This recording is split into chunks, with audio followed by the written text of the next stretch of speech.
noches. Bueno, primera semana de enero. Supuestamente en un país normal sería tiempo de balance, que nosotros inclusive le pudiéramos contar a ustedes todo lo que hicimos el año pasado, pero Argentina es tan vertiginosa que ya un día después es como que es aburrido, es pasado ya, demasiado pasado, es tan vertiginosa, es como la final de Argentina, de Argentina y Francia, digamos, esa adrenalina pura. Así que sí les queremos contar que realmente estamos muy entusiasmados estudiando Córdoba, estudiando problemas. Realmente cuando uno se mete en los números, en el detalle de qué hay que hacer en educación, qué hay que hacer en seguridad, qué hay que hacer, ya vamos a tener un entrevistado que viene haciendo un diagnóstico muy profundo.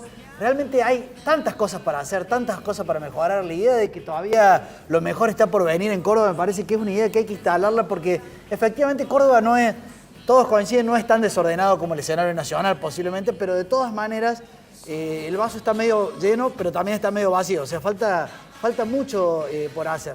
En ese marco, con Carmen, veíamos una noticia esta mañana que va a cerrar la administración pública durante todo enero. Y uno dice, che, eso no, capaz que en Finlandia, en algún lugar donde esté todo hecho, pero en Córdoba, en post-pandemia, con todos los problemas que hay, cerrar durante un mes al menos resulta como un poco sorpresivo. Carmen, ¿no? Yo digo siempre, los cordobeses no se van de vacaciones en su mayoría, se quedan de vacaciones. Por eso, inclusive, yo digo, necesitamos que las escuelas como espacio estén abiertas todo el año, que los hospitales, por supuesto, la Casa de Gobierno, ¿por qué no? Sí, sí. Yo creo que necesitamos profesionales trabajando y supongo que se pueden organizar las vacaciones para que se trabaje todo el año. Claro, el humor cordobés podría llegar a decir, y bueno, si cerrado o abierto da lo mismo, pero no es lo mismo, digamos. Realmente es el gobierno provincial, digamos. Si está un mes cerrado y no pasa nada, mala señal, digamos. Pero sobre todo por la actitud, ellos dicen, se receptan menos trámites.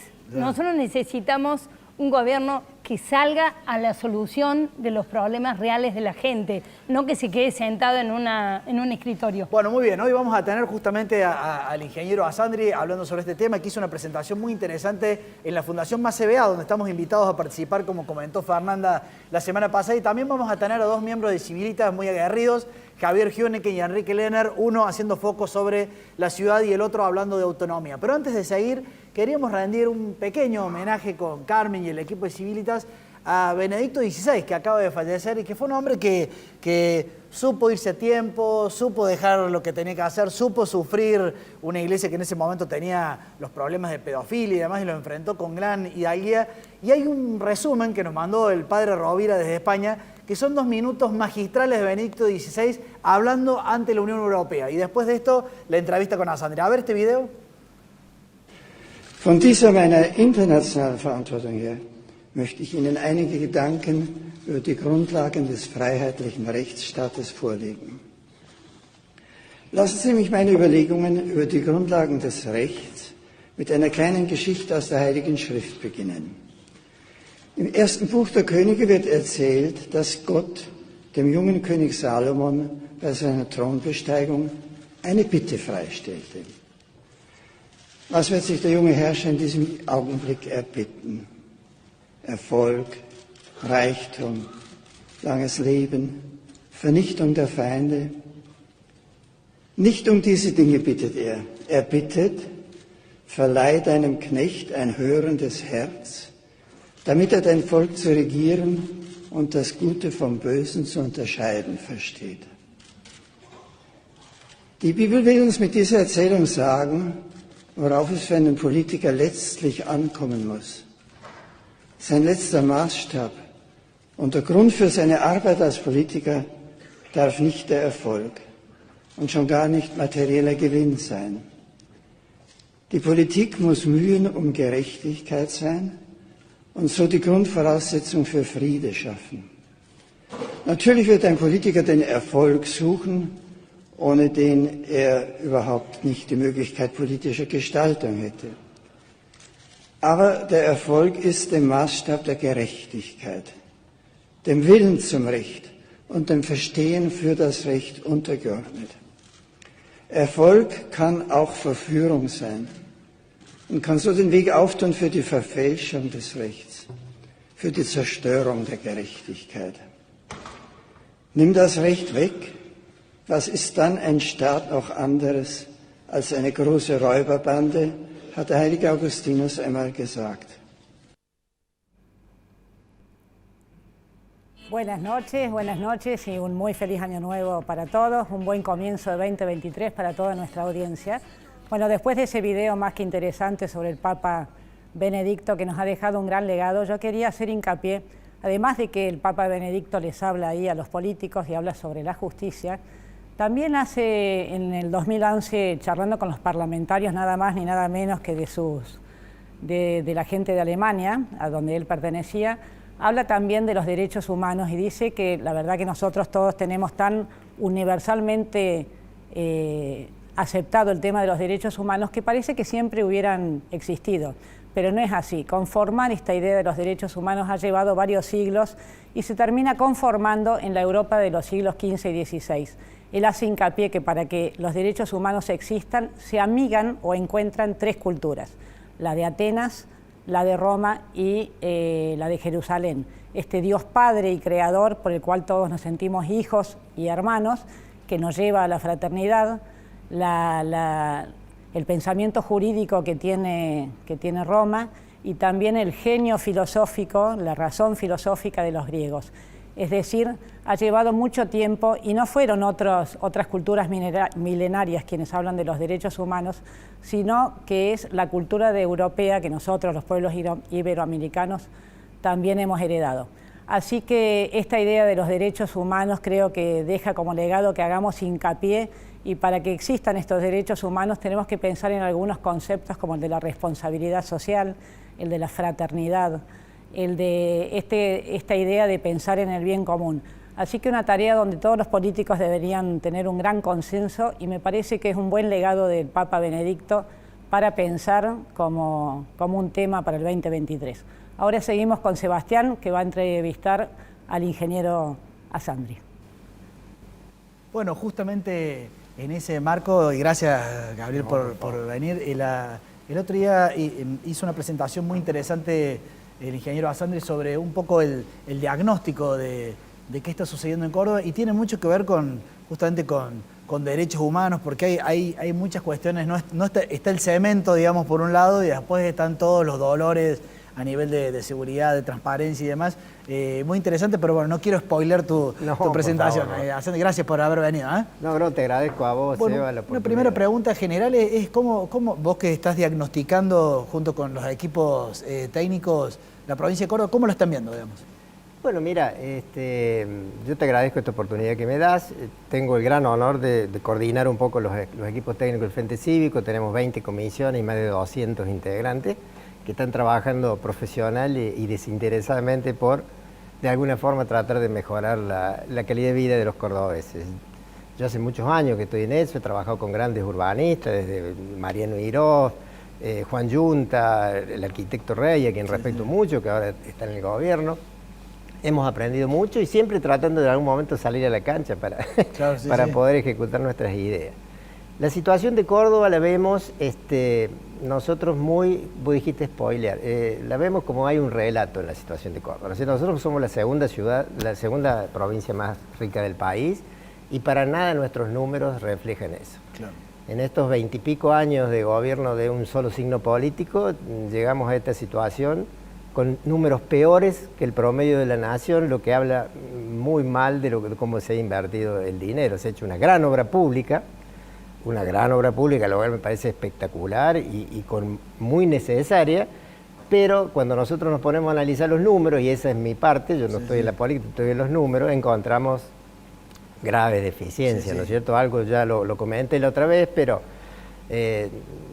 analiza... Vos decías que obra pública, pero qué cara que nos salió los cordobeses, cara en serio. Por supuesto, yo te puse un ejemplo que se puede extrapolar a casi todo, ¿no es cierto? El Tribunal de Cuentas Europeo hizo un estudio en Europa, en 4 países, Polonia, Alemania, Grecia y España, o sea, de distintas situaciones y con situaciones contradictorias en muchas, con distintos valores, un promedio durante 13 años, del año 2000 al 2013. Durante eso, analizando distintas obras y sacando los resultados y los costos que se pagó, se llegó a un costo que en Europa el kilómetro de autopista está cerca de 180.000 euros, póngale 200.000 euros o dólares redondeando. Ese mismo estudio se trasladó y se trató de comparar con Sudamérica y se tomaron 4 países, México, Bolivia, Perú y Argentina. También de distintas situaciones económicas, y se llegó a la conclusión de que el kilómetro de autopista en Sudamérica salía $1.200.000, Claro, ya siendo que la mano de obra es más barata. Sí. Entonces, ¿cuál era la relación? ¿O por qué valía 6 veces más el kilómetro de autopista en Latinoamérica? Por la cartelización de la obra pública, la corrupción evidentemente, y las deficiencias en los proyectos. Eso es muy importante y después te voy a hacer un comentario sobre eso. Deficiencia en los proyectos. Conclusión, salía 6 veces más. Haciendo un análisis, el kilómetro más alto, te lo hago rápido, que se encontró en Sudamérica hasta ese momento, era entre Bolivia y Perú, el Camino de la Muerte, el famoso que va a 5.000 metros de altura, que tiene una serie de logística que costó $1,5 millones el kilómetro. Todo eso fue hasta que se hizo, nosotros sacamos los números del Camino del Cuadrado. ¿Cuánto salió? El Camino del Cuadrado nos salió $4,5 millones el kilómetro. Para hacer 7 kilómetros se gastaron 40, y con muchos problemas, se sigue demorando cada vez que llueve, malos proyectos, etcétera, etcétera. Bien. O sea, creímos que eso era lo máximo hasta que hicimos el cierre de la circunvalación. ¿Ese cuánto salió? El cierre de la circunvalación, para hacer 17 kilómetros se gastaron $533 millones, más de $30 millones el kilómetro. Claro.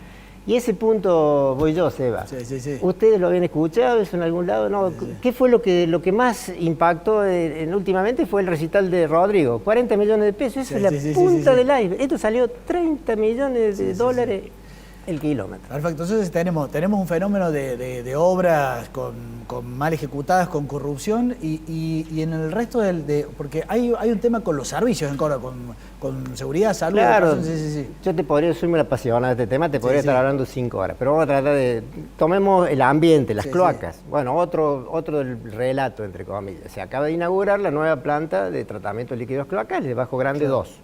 Esa planta hoy está tratando aproximadamente, su capacidad es 10.000 metros cúbicos, está tratando más o menos 8.500 metros cúbicos de materia fecal, digamos, para no por inundar hora, el Suquía. exactamente. Eso, ¿no es cierto?, representa la misma capacidad que teníamos con EDAR 1, la planta 1, en el año 2008. En la época de ustedes, claro. Nosotros hicimos un plan integral de cloacas de 20 años. Eso preveía ampliar la planta a 10.000 metros cúbicos, que es la EDAR 1. Hacer una nueva planta, que es esta nueva que se ha hecho, de otros 10.000 metros cúbicos, que es EDAR 2, y otro medio módulo para llegar a los 22.000 metros cúbicos por metro. O sea que vos eso es para una población de 1.800.000 personas. Lo que estás comentando, por si acaso alguien se haya perdido en el camino, es que la nueva planta de Bajo Grande, que supuestamente nos ha dejado tranquilo, en realidad viene a suplantar, estamos como empezamos. Y a eso te voy yo con el relato. O sea, teóricamente ya tenemos una nueva planta, que ya con eso tenemos solucionado el problema de cloaca.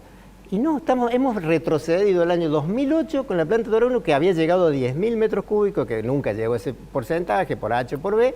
Desde ahí venimos bajando, hoy no funciona EDAR 1, por mal mantenimiento, hacen la nueva planta y tenemos la misma capacidad de tratamiento que hace 15 años. O sea, ¿qué le quiero decir? Todos esos charcos que vemos por la calle, entonces son desbordes cloacales. O sea, para nada seguimos contaminando el río. Hoy han llevado no se hacen análisis del río, tenemos un río totalmente contaminado. Llega hasta Mar Chiquita. En Mar Chiquita se han encontrado sustancias coliformes, eso es gravísimo, gravísimo.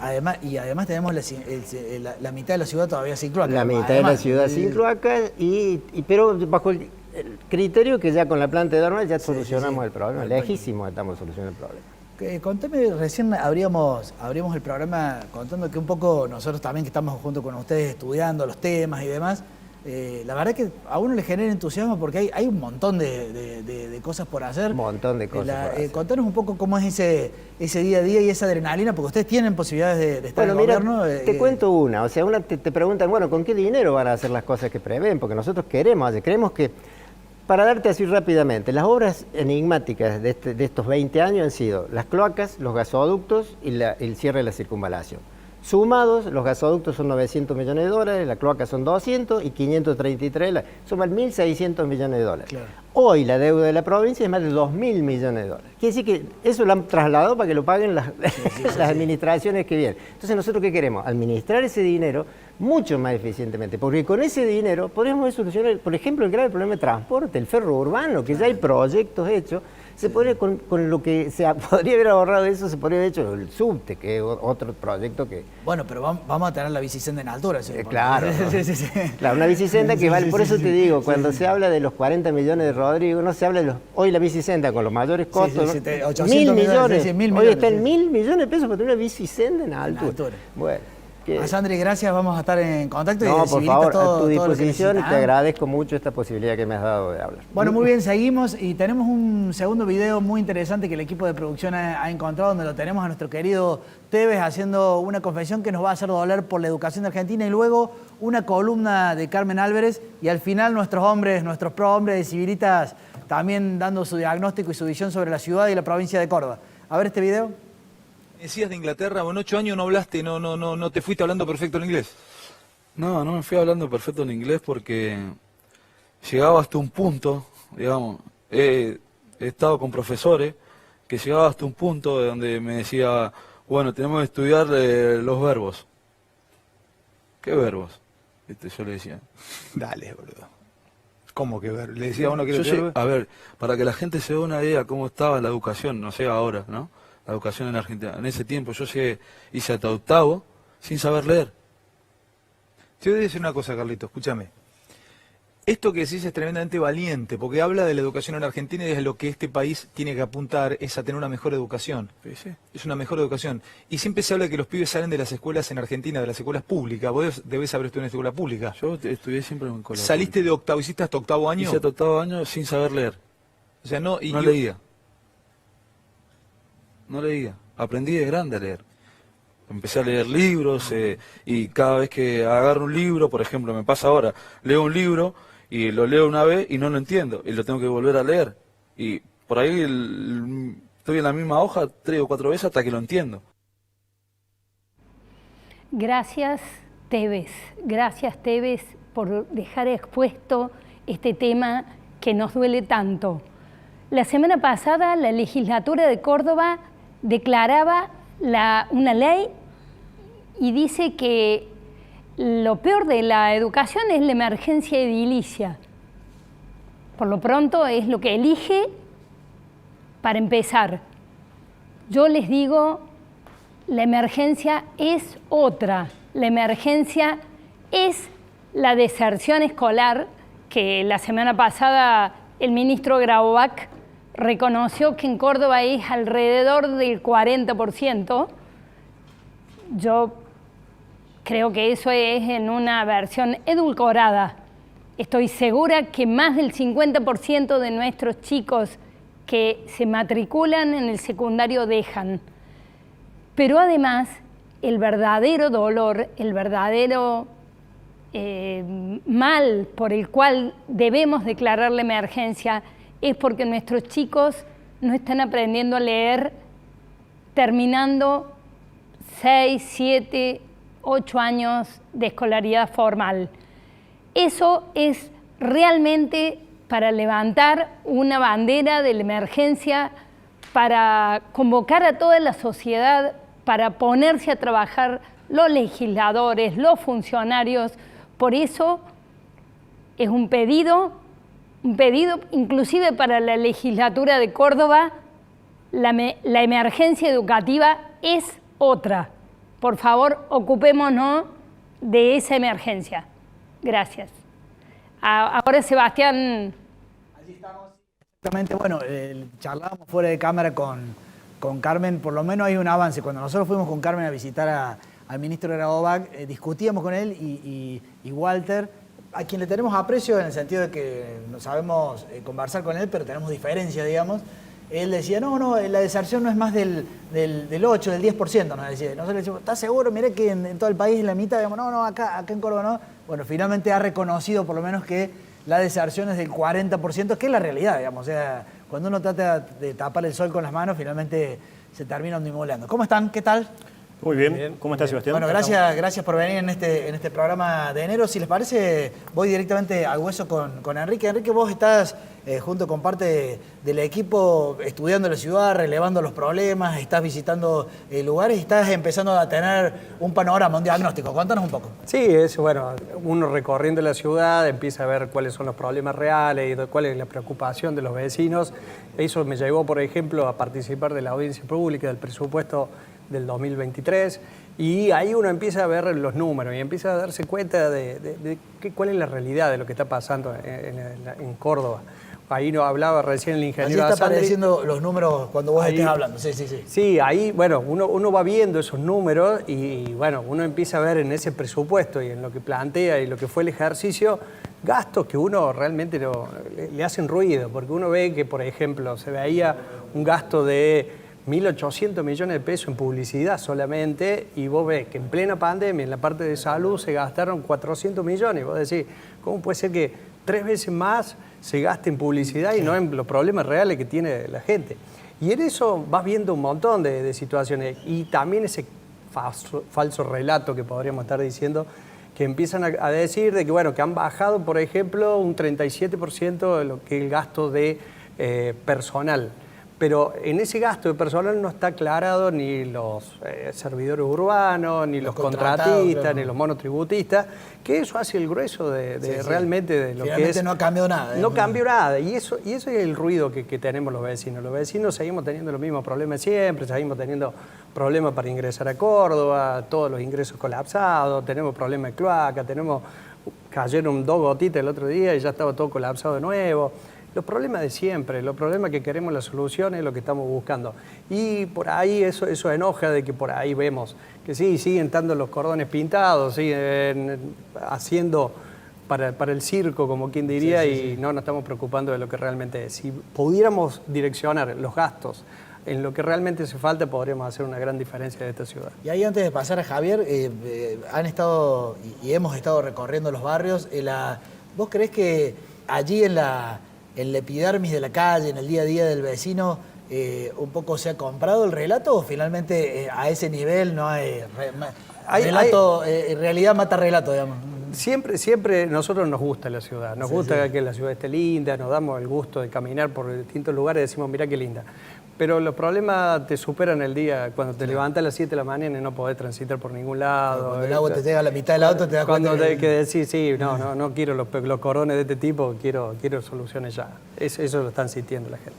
Javier, en tu caso, vos que venís insistiendo dentro del equipo de Civilitas con el tema del federalismo, de la autonomía, tenés una visión particular y crítica. Sí, básicamente es continuar con lo que habíamos empezado en el mes de abril, que estoy por acá en el programa de Civilitas también, y es dejar en evidencia una preocupación permanente que tengo sobre lo que es las autonomías provinciales, porque de manera horizontal alcanzan una infinidad de aspectos del país que en definitiva se terminan traduciendo en un beneficio o un perjuicio para el ciudadano, ¿no? Obviamente yo no soy un erudito en el tema, y seguramente en futuros programas veremos de convocar a alguien que esté muy preparado, y sabemos quién será, pero la idea es llamar a la reflexión de que es un tema muy importante. Y fíjate vos hasta qué punto alcanza al bienestar o no de los ciudadanos que, por ejemplo, la famosa autonomía provincial queda en manos muchas veces de la negociación que hace el gobernante de turno con la nación para lograr algunos beneficios. Por ejemplo, el tema de los subsidios en transporte. Claro. Tenemos Buenos Aires está en 16, 17, 18 pesos el boleto, y en Córdoba tiene un 58% más de costo, con lo cual termina incidiendo en el bolsillo de los ciudadanos, ¿no? Bueno, allí hay que comentarle a la gente que Carmen, que en realidad tiene más un perfil social, un perfil como todos lo conocemos, durante la mitad del año como senadora se tuvo que meter y empezó a quedar, digamos, impávida de ver cómo ciertos fondos se van al centralismo en transporte y en programas sociales. O sea, finalmente se reparte la torta y el 80% queda. O sea, lo que nosotros los cordobeses decimos que pasa. O sea, no es un mito, digamos. Fíjate hasta qué punto que termina todo cayendo en una nebulosa, que otro de los aspectos importantes dentro de las autonomías provinciales es la famosa coparticipación. Claro. Y cuando se pone a indagar un poquitito cómo es el sistema, bueno, qué porcentaje tiene cada provincia, y esa ley, que es del año 1988, no definió una asignación de porcentajes por una escala determinada, por población o por lo que fuere, sino fue una asignación de porcentajes políticamente acordado. Es decir, que puede ser una provincia inmensa, con una riqueza infernal y tener un aporte de coparticipación tremendo.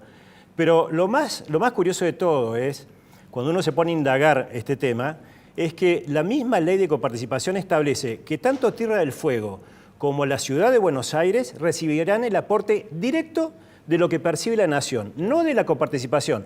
Con lo cual, llegamos a la conclusión que lo que ha ocurrido días atrás con toda esta historia de la Corte y el tema del planteo, que no le vamos a dar lo que le corresponde por la participación y todo lo demás, le correspondía a la nación, claro. No le correspondía a las otras provincias. No lo tiene que sacar nosotros. Tal cual, efectivamente, es así. Bueno, les agradezco lo que están haciendo y bueno, vamos a seguir hacia este año intensificando estos estudios que están haciendo y estas observaciones. Gracias. Claro que sí. Muchas gracias. Bueno, me parece que me voy a acercar le voy a dar tiempo a que se sumen al estudio 1 a Carmen y a Fernanda para saludar. Pero bueno, como verán, yo creo que aquí hay que rescatar, porque es el espíritu de Civilitas.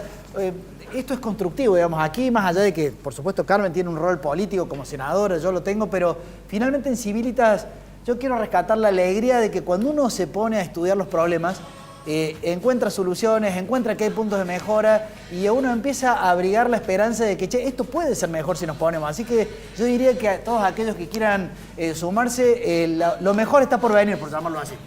Mi mensaje es, esto recién comienza. Así es. ¿Fernanda? También, bueno, quería decirles, vamos a seguir durante todo enero y por supuesto con toda la fuerza que arrancamos en el 2023 para que Argentina sea un poquito mejor. Aquellos que quieran contactarse con Civilitas, no dejen de, si están pensando su lista de objetivos de este año y en su lista de objetivos es participar un poco más, aquí estamos, y también en la Fundación Más CBA, que hoy entrevistamos a Sandri, está Francisco Reina y varios más allí para un poco estudiar la gestión 2023-2027. Nos vemos el miércoles que viene. Y el mundo repite.